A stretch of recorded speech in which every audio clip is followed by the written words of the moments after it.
In this Site Search in 60 Seconds demo, I will show you how easy it is to use Site Search to add synonyms.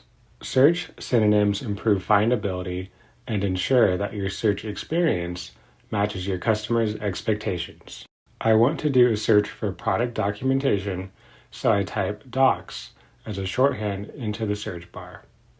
I only get 12 search results, all of which are blog posts and none are related to documentation.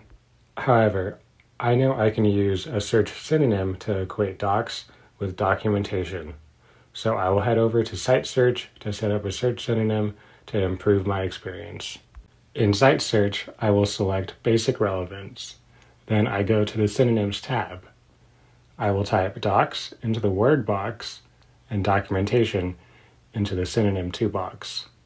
Click on the plus sign to add this to the list of synonyms. Then I will save and publish the model. I will go back to the search bar and type in docs again. Now 56 results appear, with the first 4 results having a documentation content type.